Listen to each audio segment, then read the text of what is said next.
Hi everyone, thanks for joining today. Very excited to have our first live of Chai Chats with the lovely Alia. Alia, come in. Hello. How Good are to you? see you. Good to see you. Good. This looks amazing. Yeah, this is my pink tea.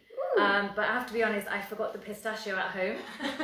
So normally I love to have it with pistachio crushed. But you've done a great job. Thank you. Right? Yes, yeah, please. So chai is all about, and tea is all about having deep conversations, having meaningful engagements, and I want to do these sessions on a regular basis where we can interact with founders, entrepreneurs, and just basically have a conversation over tea, talking about our experiences. Absolutely. That's the best way to have conversations. Yes. Tea is such a historical thing for all of our families, I think. I know in my family, some of the best conversations have taken place over a good cup of tea. And I think that's traditional, like in most cultures. Now I live in England and it's the same here as well. So there's something very magical about tea. Yes, I agree. And Alia, thank you so much for agreeing to do this. It's really, really an honor to have you here and, you know, basically be hosted by you as well. Alia is the chairwoman of the Islamic Fashion and Design Council, and she will share a little bit more about her journey into that, and also a little bit about herself as well. Like, you've been in London for a year now, right? Yeah, so I moved to London just before the lockdown, just so that I could be in solidarity with everyone that is going through the toughest lockdown in the toughest country of lockdown. So it's been a wonderful journey. You know, I came here to expand our offices, so we built a London office here, and been working quite hard. And I realized along the way, as I do the intense work that we do and that we build for the modest lifestyle and modest fashion and arts in particular, is that I remember to really appreciate the creativity that I'm surrounded by. I think in the beginning when I was first launching and starting, I felt really overwhelmed, and I know that I often would forget to appreciate how much talent I'm blessed with on a daily basis, and what comes my way, and what we see as a team, my entire team.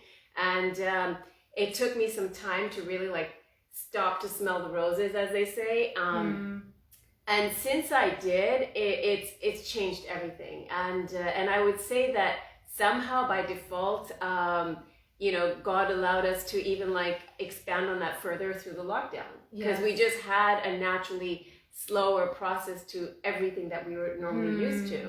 So that's amazing to hear as well.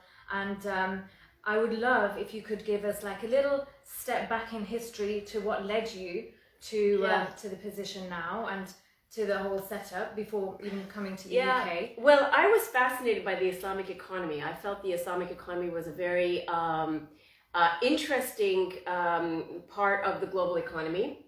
And it fascinated me for many reasons, because obviously being from a Muslim background, I really realized that we have very special consumer behaviors, and you know, I needed to explore that further. And when I did, I realized what a connected group we are. You know, no matter where we are in the world, if I go to someone's home in a completely different country that I've never been to, somehow we find links to each other. And you know, and that's a very special thing. And so we are natural influencers. Just because of the ties that we have to one another, we tend to be just one big network of influencers that really influence one another. Our lifestyles are very common, so we get one another. And I mean, to me, I mean, I can just keep going on, but that fascinates me, is that, you know, how many similarities we can build on from the get-go. So I felt that was quite poetic, and to me that was a reason to delve into it further and really help to build and develop the industry and the industry players when it came to modest lifestyles, especially starting with fashion and arts, which is what we've really sort of you know, built our whole journey on. You know, and then coming to realize that, of course, you know, we weren't off, you know, when we had this hunch, because today we know just the Muslim consumers alone have a spending power of around $380 billion just for fashion alone. So, we really do need to focus on what's going on with this economy and how we can contribute to it and strengthen it and help it to do good. That was the whole purpose of Islamic economy to begin with. There was a reason why, finance had to be halal, and, why there had to be certain parameters that had to be met so that they were good for society. So I hope we perpetuate that. That's incredible. And how long has IFDC been established now? We're on our 8th year. 8th year. Yeah. And tell us a little bit about what made you do this. What were the kind of, the experiences that you went through and that you had as skills that transferred to IFDC as well. Yeah. And just on that note as well, if anybody has any questions, please you can write them through. I know some people posted questions beforehand, which we will also go through. I have my technical assistant here who will point them out, and you can also just shout them out as we go along, and at any point we can try and answer them. So do share that with us as well. IFDC, the Islamic Fashion and Design Council, to me is a very special platform. I think it was founded on the premise that we needed to do something to really help the global industry when it came to fashion and arts come together and help the design talent to really understand what they were facing with the type of potential that they had ahead of them. And it was a very exciting and perhaps even a daunting journey for many, because it was unknown territory. There was nothing really formally established at the time that I was thinking of doing this. And so right away, it got a lot of attention. We started dealing with a lot of governments who were very interested in opening up, trade initiatives. Fashion weeks were interested in opening up, different modest fashion sections for their fashion weeks. And it was encouraging to see the appetite, around the world. It was very nice to see one of the first players were like the likes of DKNY and Dolce & Gabbana. And then it went into, even Victoria Beckham and Tommy Hilfiger, and the list, it just goes on and on and on, right? So, we realized that this market is definitely getting a lot of attention, and rightfully so. And it was, it was quite overdue, to be honest. I mean, modest fashion is something that's been there from the beginning of time, from the time of Adam and Eve. They were told to cover, that was the mandate, and we know it's going to stay till the end of time. So what are we going to do between that space, right? Like there's a lot to do, and so that's what IFDC is all about.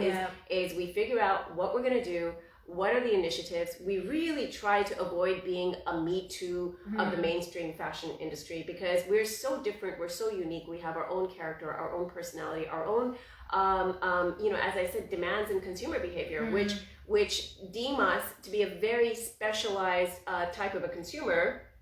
And our profile is now getting appreciated. And I like that. You open up a Vogue and it's not uncommon now to see hijabi models. And, that wasn't done when we first set up IFDC. That was quite a foreign thing. And we feel and we hope that this industry and the work that we put into it, we really hope that that's contributed to rebranding the Muslim image. Of course. And it's interesting that you started like 8 years ago. And this is, when you're seeing it in Vogue today now, it's, it's taken a long time to kind of really become mainstream, and now you're seeing it everywhere. So I know IFDC is very, you're headquartered in Dubai. So since you've come to the UK, what are you working on here, especially for our viewers as well? Where can they interact with you and see your work and see the changes? So our handle is IFDC_org. So we're not actually headquartered in Dubai. That's really interesting, because along the years, everybody thought that we were primarily Dubai-based, and that's probably because I lived in Dubai for a long time as well, and still I'm back and forth. So I've got my home base there, and I've got my home base in London. But having grown up in America and Canada before that, I actually set up in New York first. And so I registered in New York, and then I started doing just getting a lot of work, in the Middle East, because that's really where the demand started. And interestingly, simultaneously, the demand was quite high in Europe and in the UK. So as you probably know, the UK, France, and Germany, make up the second largest spending power in the Muslim lifestyle in fashion. So there's a lot to be said about that. So we,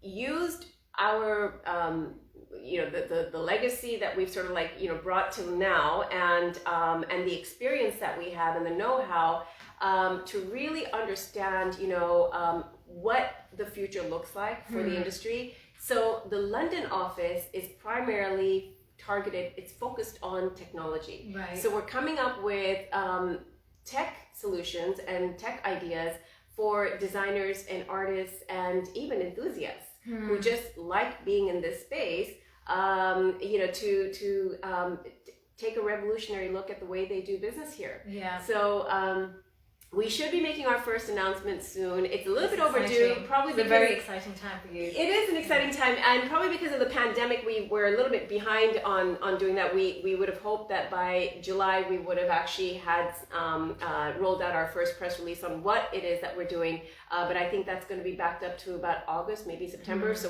we want to take it slower and just make sure we get it right than to rush into it.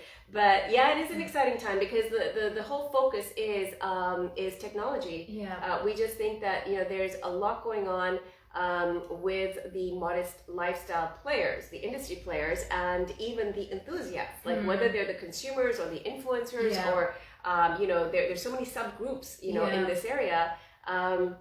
And we don't want anyone to feel forgotten, and we want them to be recognized, and we feel the work that we're going to be rolling out is going to do that. And you shared quite a bit about lifestyle in terms of fashion. Share with us a little bit more on the arts subject as well. Yeah, well, so the art side is, I think, just something that everybody has a built-in appreciation for, and we've done a few things where we've always included the arts in our events, in our initiatives. We worked with some hotel groups where we even did some exhibitions and did some initiatives through partners like that. And the technology play that we're now coming out with is going to be very mindful of the artists in our space, and it's going to celebrate them, it's going to appreciate them, and hopefully give them a great opportunity to really capitalize on their talent. Because I think often what happens is when you're so either left brain one side or too much right brain, you kind of miss out. And I think for artists and for designers, business management might be a challenge for them. So we hope that our solutions will help them with that. And is there a focus on artists? Is it more calligraphy based? How is it? We thought the demand would be more calligraphy based, and we were seeing a lot of calligraphy, and we thought that was because the demand was there. But what's interesting is again, it's a nascent area. It's a very young area, and so the tastes are developing over time. Of course, there's a lot of seasoned collectors out there that do see good Islamic art, and they just know it, and they capture it, and they get what they're seeing. But still, we feel it's our duty to explore with the average person out there who may not have enough experience, and so they need a little bit of a learning curve, and we're happy to indulge in that. But it's more than calligraphy, to answer your question. It's a lot more than calligraphy, and I think you're going to be seeing that with some of the work that we roll out, is to help to showcase the diversity of the creative minds that we come across on a day-to-day basis. And I think it's recognition, and I think it's just getting the exposure, and we realize that that's a bit of a challenge for them, so that's what we hope to work on for them. That's just incredible. Yeah. And just going back to today's topic, life as a female entrepreneur. So for me, I had 12 years in investment banking, and there was a point in my life where I realized that doing so many hours of work for so many so much of your time, 5 days a week from 9 till 8 or 7, whatever it is, you're working so long, and life is too short to not do something where you're kind of just numb to the environment. You're doing it just for pay and nothing else. And for me, that was this point in my time where I realized that what is it that I love, and what is it that I want to do in the next stage of my career. And I love that. I was it was actually a trip to Pakistan, and also coming back here, and an experience of pink tea. that once when I was working in it's really good, by the way. It's so delicious. Thank you. Yeah. And it was a time when I was in Canary Wharf and I was really craving pink tea. And I just thought I'd be able to find it somewhere close by, and I couldn't. And I said to myself, okay, one day I'm going to open this cafe where I can serve this pink tea, because not just because of the tea that I want to drink myself, but just to have that kind of environment which I can basically host people, invite people, have sessions, have meaningful engagements, have classical music sessions, have this kind of space where people can meet and have basically a beautiful time together. And that kind of leads me onto the company mission, and what I'm trying to do is Pink Tea brings joy, inspiration and a moment of magic through specialty teas, through artisan chai blends and baklava. And I finally left banking and I started this company in the most craziest of times. During this time, right. But it was actually Jan 2020. Yeah. And when I started working on the whole idea. Did you have any apprehensions? Were you a little bit, I'm obviously concerned about the times that we're living in and the slowness of business? So it was just before the pandemic craziness, actually. Right. So it was just me thinking. I actually set the company up in 2016. Right. But I was doing consulting work from there, and I continued, my basically my finance work. Yeah. And then it was actually, point in Christmas 2019 where I was just like, I just can't do this anymore. Yeah. I just need to do something different, and I need to do my chai idea. When am I going to do it? I've been talking about it for 6, 7, 8 years now. And then, Jan 2020, and the first person I told was obviously my mum, who is my mentor, my best friend. And it was funny because at the beginning I was thinking, how will I do this? Should I do it as a market stall? Should I do it as a van? Yeah. How will I do this idea?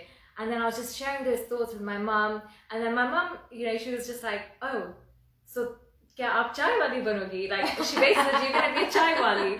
And like Slumdog Millionaire, right? The chai boy, the tea boy. So it was really funny, and we had a good giggle about it. And I was like, Mum, no, I'm going to do it like this. I'm going to grow it as a business, and I'm just going to give it a go this time. And so then I started working on the idea. I was actually having chats with Burlington Arcade in Piccadilly, hoping to basically have my first cafe in there. But then obviously COVID happened and everything had to change. So I had to pivot, started online instead. And it's now come to a point where I'm really, really excited to get the cafe going. I'm looking at spaces and have a couple of offers in. And very soon, I'm just hoping that I'll have that space which was the original concept. And I see it as a kind of a third space for you. Like the concept of third spaces where it's not your home and it's not exactly a restaurant. It's really a place where you just come together with friends and you kind of are in your society, with people that have the same sense of appreciation as you do. So it can't be defined as a cafe necessarily. I mean, of course, you've got some of the most amazing items that people are going to definitely appreciate, but there's something more to it about what you're building. And that's what's exciting about it for people. Yeah, that's exactly it. It is about creating those moments of magic. It is about that atmosphere. Yeah.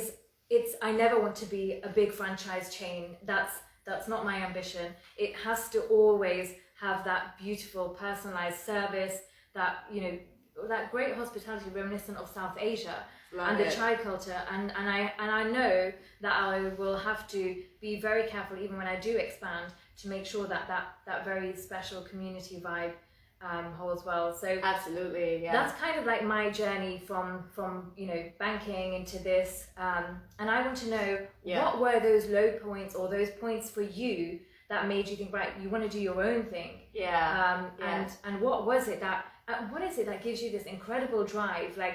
You're a workaholic. You're incredible. And the things that you do and the way you manage. I'd love to know those those drivers in, but then also how you manage your time. Well, it's interesting that you say that, because I actually don't see myself as a workaholic. I think, or maybe I would like to redefine what that would mean to me, because of course I do get done what needs to get done. definitely. But you know, as I've matured in my you know, entrepreneurial journey, I've realized that I've got to make time to read my books. I love reading. I love you know, I'm not really a movie person, or even, you know, people always say, oh, you know, everyone's hooked on one series or another on some, you know, live stream or some station somewhere. And that is not really my thing for some reason. I can't seem to get into that, but I do love attending lectures. I love you know, going with my friends to, like, you know, local talks. You know, sometimes they're held in like really interesting venues and whatnot. So what are you reading at the moment? At the moment, I'm reading The Alchemy of Happiness. Oh, lovely. Yeah, and I highly recommend it. It's a game changer. It's a game changer. Yeah, it's a really, really good book. The Alchemy of Happiness, and get the one that Sayyid Nasser Hussain interpreted, because his translation of Ghazali's work is superior. So you know, he just puts it in a way where you really get it, and you just absorb it and you become it. It's like, you know, I'll read something the night before, and the next day I'll be like, I am that now. Like, it's so poetic. It's beautiful. What other books have you read that have been like game changers for you? Well, I mean, there's been a lot. You know, my mother turned me on to, my mother, like your mother, is also a great inspiration for me, and definitely you know, my best friend. And you know, when I speak to her, I get a lot of benefit. So she actually had me read a book called The Surrender Experiment, which I really recommend. And it was about what I'm talking about letting go, and about not getting. Is that Michael Singer? Yes. Oh, yes. I think you and I talked about this. Yeah, I love his book, The Untethered Soul. Untethered, right. Yeah. So this is okay. Right. So I need to read this one. Yes. So this was, I think, before that, and then and then that one came out.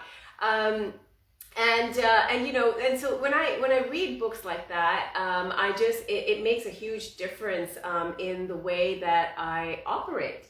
So the Surrender Experiment really helped me to let go of expectations and let go of the work, you know. And I think sometimes I know that I have like this imposter syndrome where I sometimes have to tell myself, if I'm not busy all the time, it's not happening, like it's not working. Like it's almost like you kind of have this control thing where you're like, if I'm not doing it, it's not going to happen. Yeah. And now it's actually switched for me after reading some of the mostly Imam Ghazali. Ghazali's books have really transformed me. So now it's about letting go, and it's about, I know that I've put the best of myself into it. I'm going to now go take a break and have a nice chai, and I'm going to go and sit, you know, in that bay window corner and read, and allow myself to just decompress.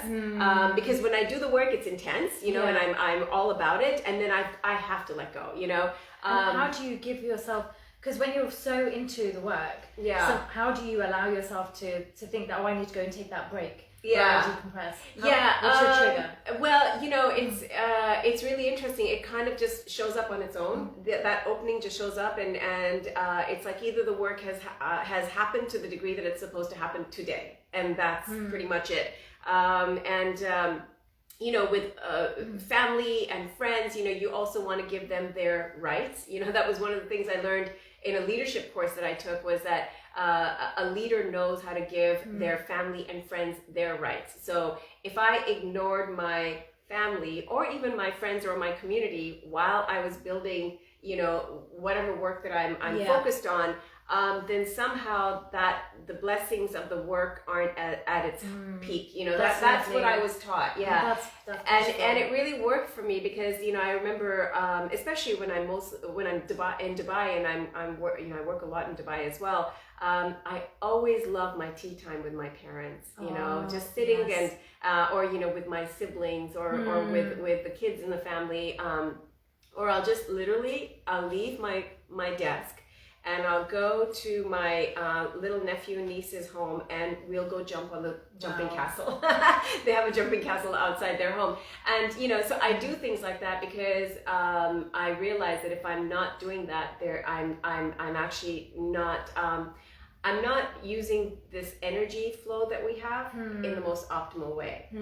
And at some point, it's going to start showing in my life, you know, in some way or other. You know, that's why people have breakdowns, and that's why people have, you know, the experiences, and sometimes they even just give up, or they have their, you know, their moments, you know, and I think those can be avoided, and I think that we can be smarter with the way we manage our energy. Yeah, so I love that. I love that so much. Yeah. And for me, I think I did something similar a few times, and I try to do it regularly, where I assess how my life is and what I value in my life, and try to remember what is most important.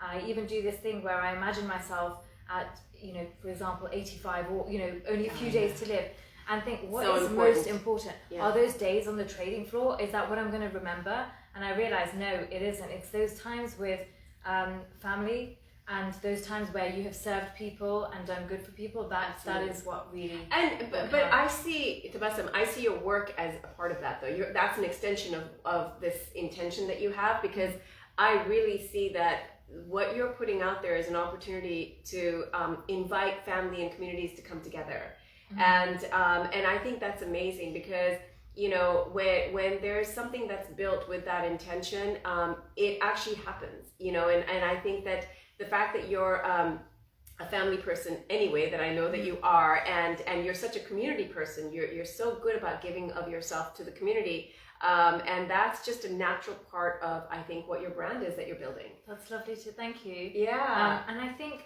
it's all about having a bit of fun. Yeah. So I just love chai, a bit of music as well, having just good conversation. Yeah. And I think for me, it's to create that so that I can also immerse myself in it. Absolutely. As well. Absolutely. Yeah. I think it'd be a good time to take a few questions. Yeah. Scroll down. Thanks. Scroll down. Okay. Can you read it?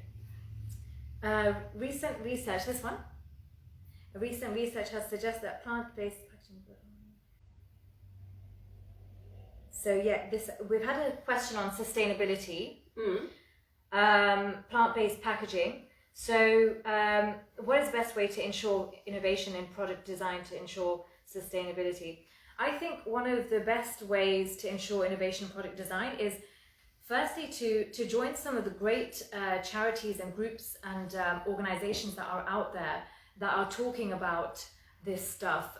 One example is Regeneration International and the Biodynamic Association UK, both of which Pink Tea Cafe is members of. And they talk about what the importance is of, for example, improving soils over time, so that the longevity of our farming is exceptional in quality, so that tea can be good in quality in the long term.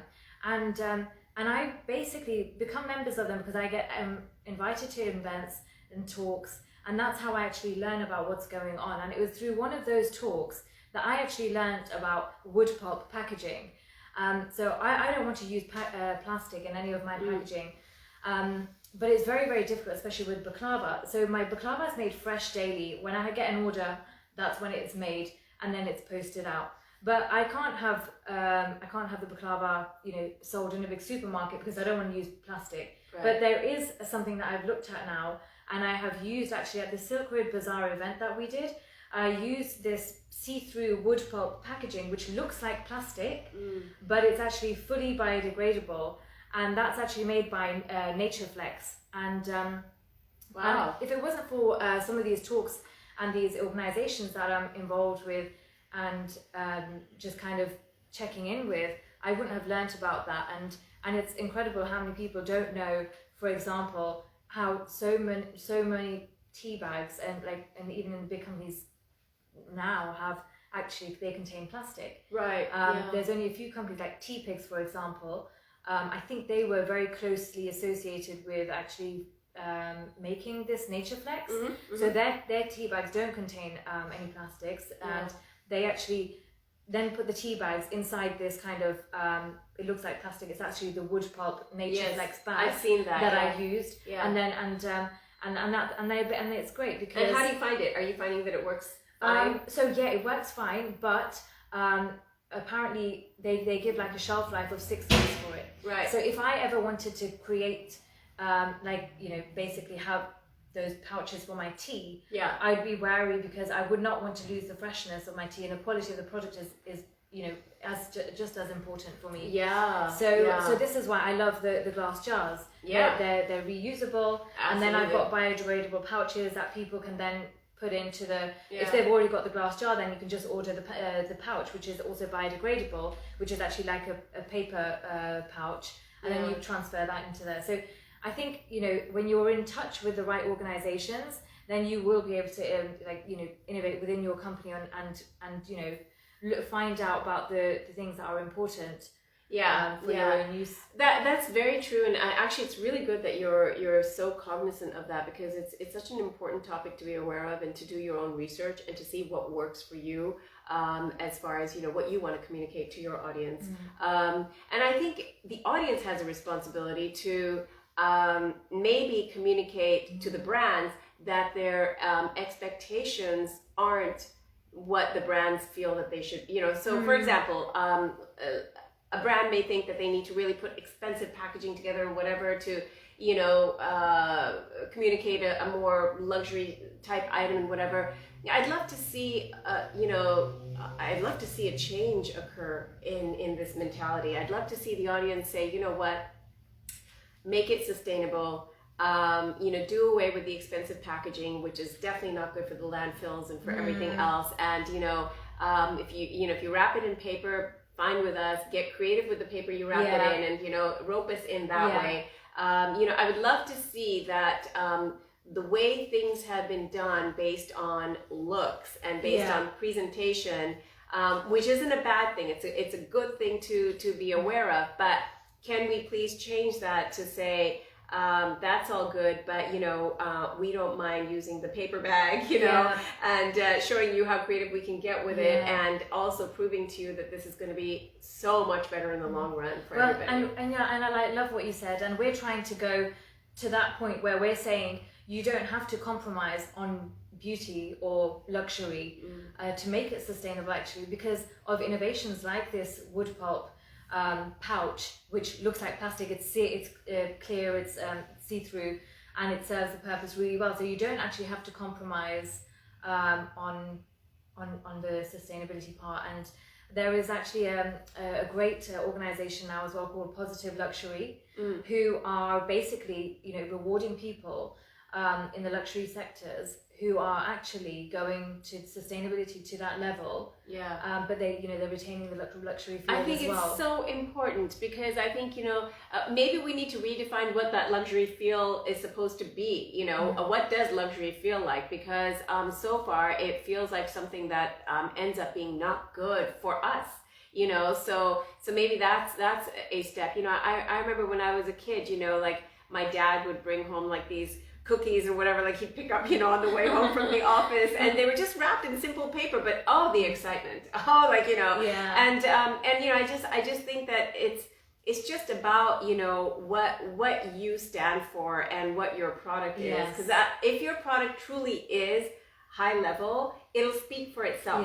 Your packaging doesn't have to do that for you, so exactly. So I mean, it's a little bit of a shift in our mentality, but I think that if we can all do it, us as the consumers and the brands as the providers of this experience, there's got to be a middle ground that we can explore. And I'd love to know a little bit about how you're focusing on changing that as well in the sustainability side in fashion.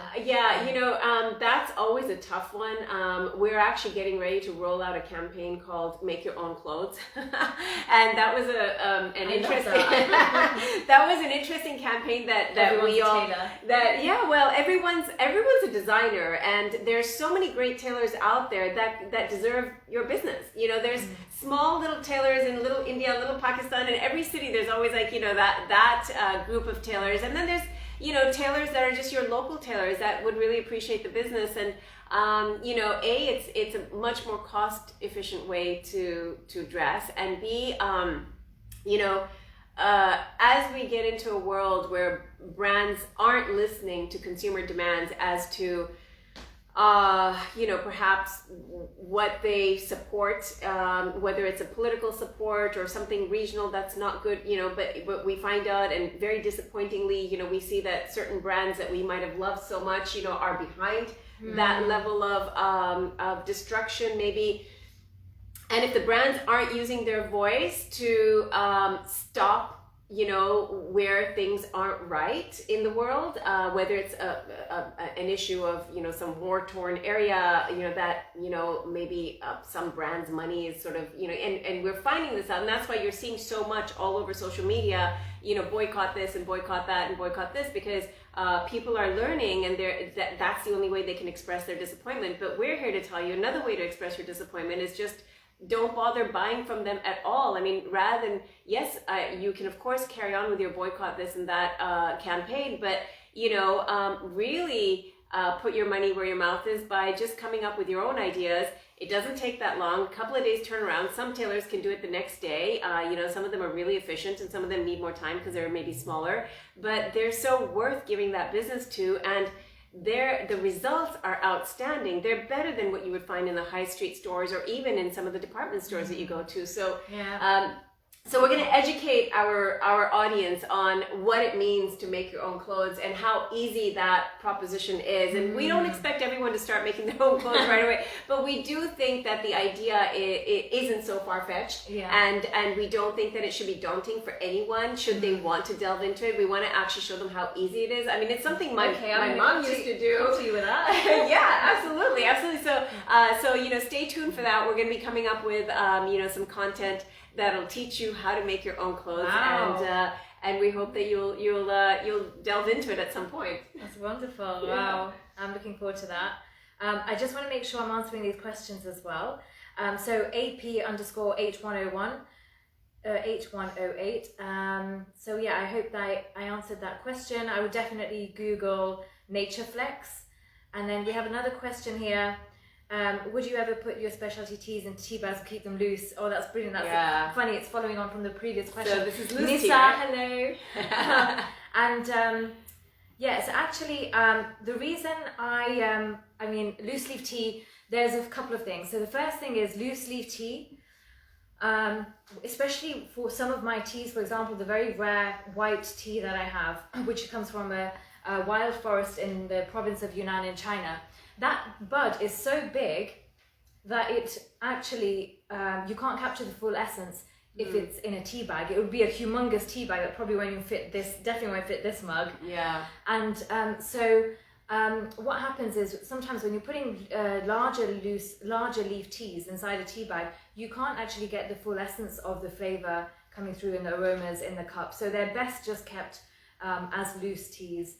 And that's one thing. The other thing is I am looking at it for my smaller leaf teas though, but I'm looking at hand-stitched tea bags. Well, that would be so again, like, you know, really staying away from plastics, also just looking at how basically the tea's flavors and aroma can come through better by the shape of the bag and also the material of the tea bag. Suppose would people see loose leaf tea as just too much more work? Is that what usually is the deciding factor for people? Like a lot of things these days, it's all instant. You want things instantly, you want things quickly, you want ready to drink. Although it's not that much of an additional step because you're just straining it now when you pour it into your mug, whereas with a tea bag you can just keep it in there and it's not messy. But I want people to see the beauty behind the ritual of making tea. Yeah. Tea for me doesn't start at me, you know, taking my cup and drinking it. It starts from the moment I'm crushing the spices, from the moment I'm taking the jars out, the individual jars, and I'm creating like this kind of,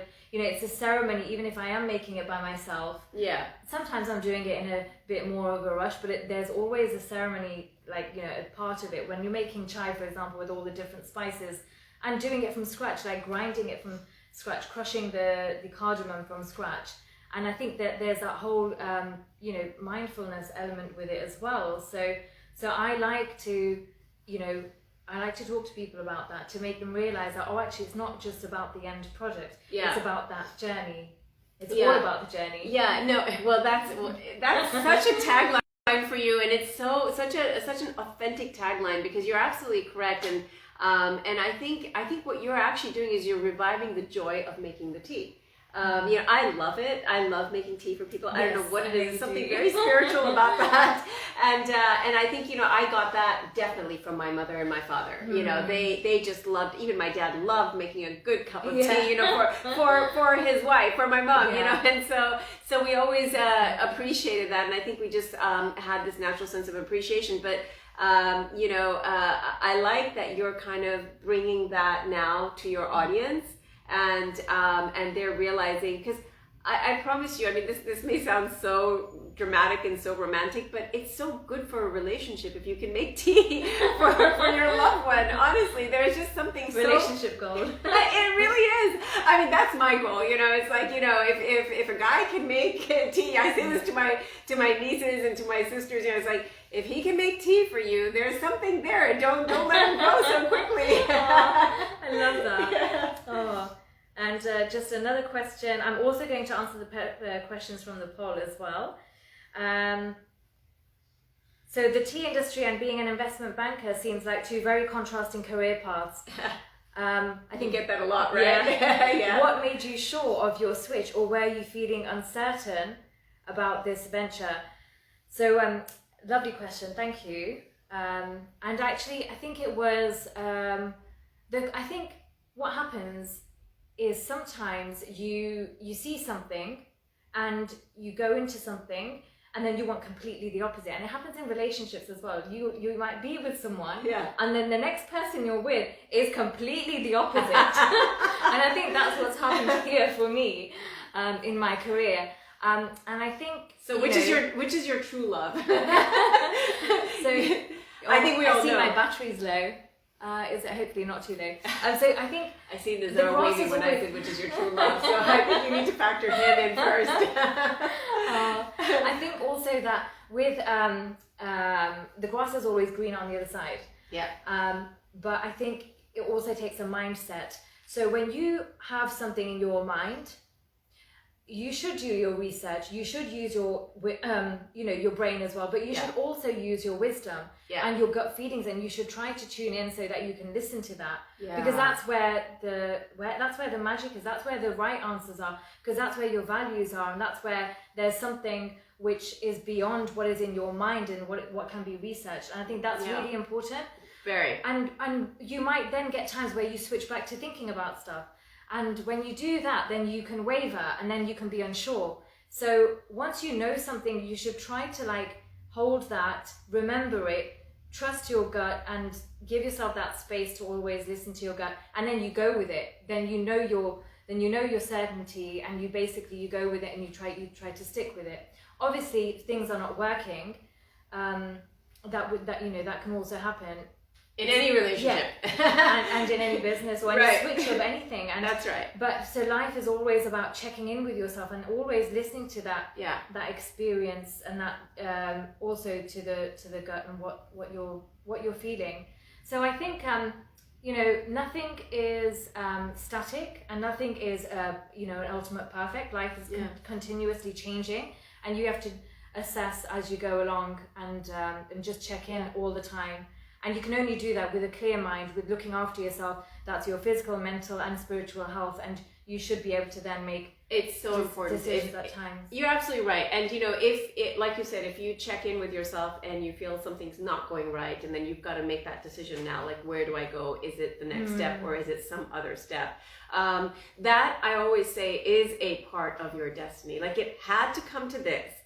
Whatever that is, and anyone out there that's maybe going through something where things aren't working out, well, you had to get to that place of something not working out for you to get to your next level of greatness, whatever that is. So for you went through your amazing career as an investment banker, and at some point you said, whatever it was that just struck your heart, like you had to do something else, which is this. You know? I mean, I don't regret any of that time. Absolutely, because it was equally important for you to I build. would not be this if it wasn't for all of that. Yeah. Your journey is not you in this point in time. It's all that, everything that led up to it as well. Absolutely. That's why there's no regrets, and I really want people to know that you should never regret anything in life, whatever has happened, and whatever the failures are and whatever the successes are, they had to happen to you in order for you to be your absolute greatest that you can be. And that's what this life is about. Yes, I love that. Thank you, Alia. And I'm just going to go to some poll questions. So if I can just... Is your battery going to be okay? I'm just looking at the battery. Yeah, and this has been really lovely. Thanks everyone who's joined. And I'm really sorry if the battery dies. We'll do it again. We'll keep going until it dies. Okay, I'm just trying to get to the poll question. Oh, I don't know how to get to it. Let my technical... So Alia, what's next for you? And what are the tell us about the things that are really exciting you coming up. Yeah, so I think it's important for us to stay really focused on the technology play that we've entered into right now. That's a very big part of our next, phase of this amazing journey. So let's see how we go, but every day is an adventure so far. Yeah, so we're loving it. Do you have the poll there? I have the questions. What kind of tea does Zanzi enjoy? Zanzi is my very beautiful cat. He is still a kitten. But a beautiful, gorgeous kitten. He actually, I haven't given him tea yet. I do make him gourmet meals. Are you allowed to sometimes. give tea to cats? No. Oh, okay. But I can, I can pretend to give him I'll put water in a teacup. And he'll have his tea with water from a teacup. So that's the tea that Zanzi enjoys. Are there any plans to introduce coffee? That's a good question. Yeah, from my lovely friend Asila. So Asila, yes, I do plan to introduce coffee. But my theme for Pink Tea Cafe is based all around chai and teas from the South Asian and also kind of that region. And what I'm going to start with is actually cardamom coffee, which is actually a cardamom filter coffee, which is drank very much every day in South India. It's actually drank more than chai and tea is. It must be so aromatic. Yes, it must be so good. And they drink it in the Middle East as well. And that's going to be the first coffee on the menu in the cafe. Right. And then I will probably also sell that in our jars as well. Amazing. Wow. So much to look forward to. Yeah, and then I have a question here from Sandra. The most challenging moment at the beginning of starting a business. I think the most challenging moment, and I'll share mine and you have to share yours. Yeah.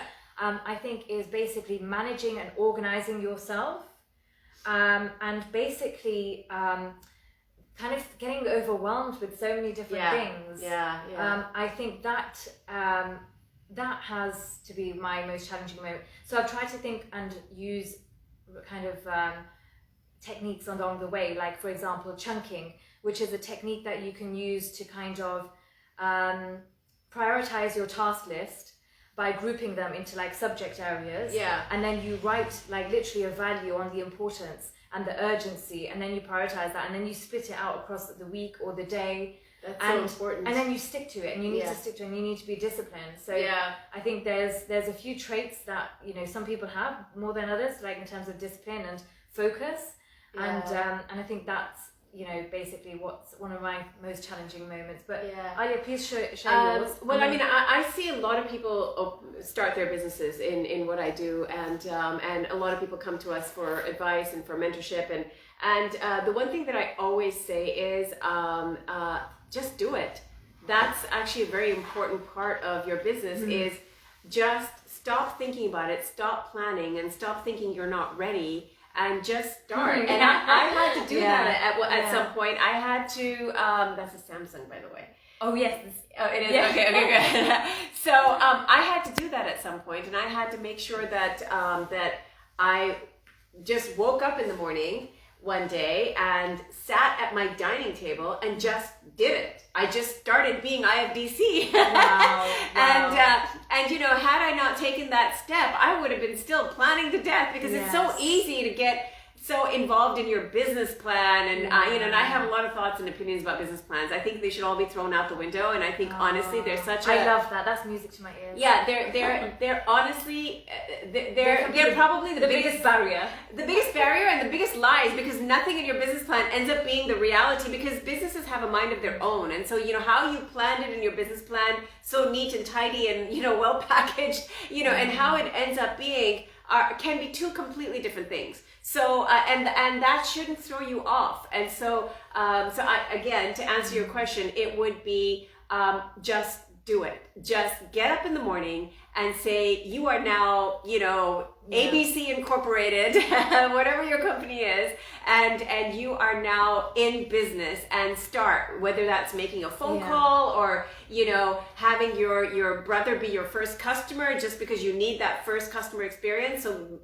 force your family to be your customer and just do it. Start. And I think there's a balancing act, like you've got to just do it and start. Yeah. And then there's also a point where you do have to plan. Yeah. You do have to do your numbers. Yeah, planning is good. You must plan, but don't plan to death where you're just perpetuating and delaying your start. Yeah. And I see a lot of people do. I have a friend who planned to death, and she's like, year 4 of planning, no exaggeration, and she still won't. And I remember at the end of her first 6 months, I said, you know what? Just do it. Just do it.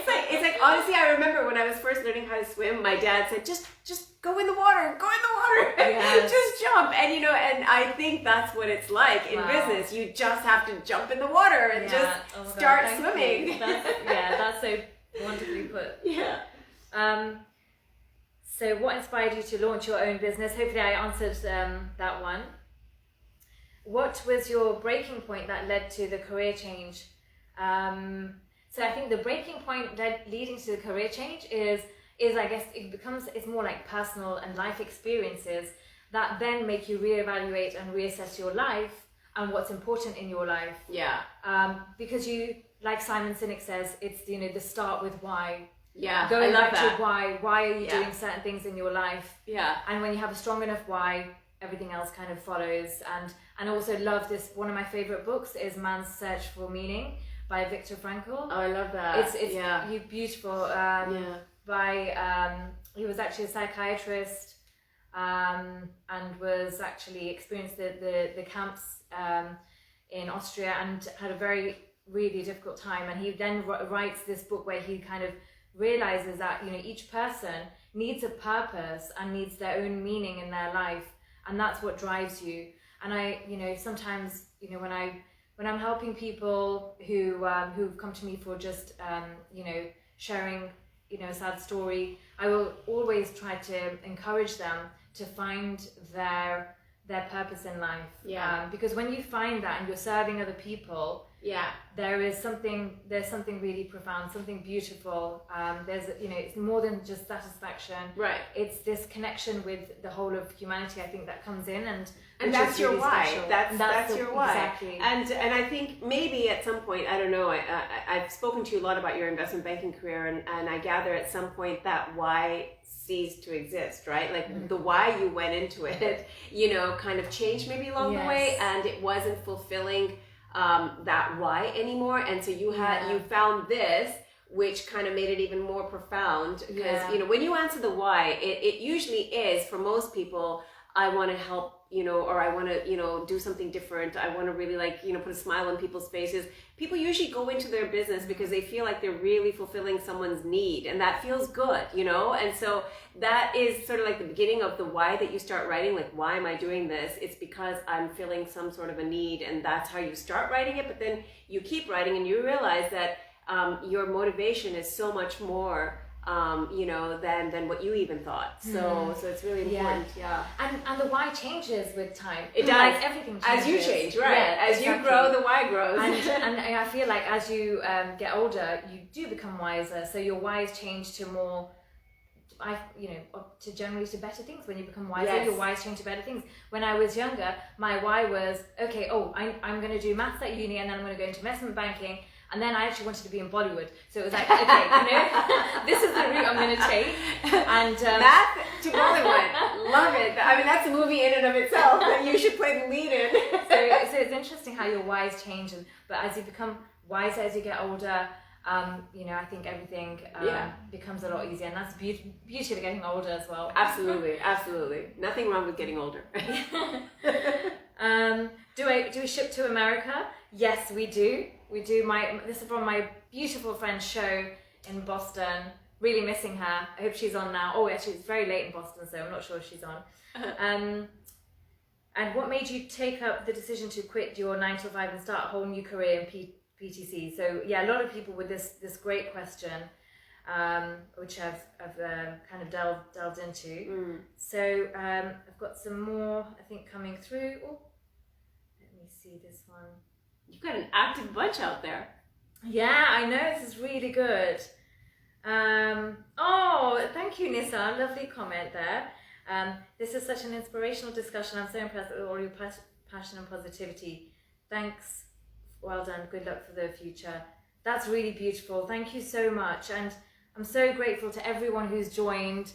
Has anybody got any other last remaining questions before we close the session?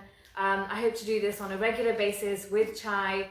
Probably like, you know, on a Thursday night around this time. And I, you know, another thing is, any entrepreneurs out there who want to join the session, please send us a message. We'd love to have this chat with you. So Ali, I need last words before we. I'm just so excited about everything, honestly. And I think one thing we've all proven to ourselves is, pandemic or no pandemic, no one can stop us. That's what's exciting about life. Yeah. Yes. Yeah. I have to say, if it wasn't for Pink Tea Cafe, I think that the pandemic would have been a much slower time for me. Right. So it kept you busy, didn't it? Yes. Yeah. And the excitement of it is kind of like my why right now. Love it. Yeah. So thanks everyone. Thanks so much for joining. I hope you enjoyed this. We'll save a recording as well. And I don't know if there's any last questions, but yeah, no, I don't think there is. Thank you so much. See you guys. So how do we end the live?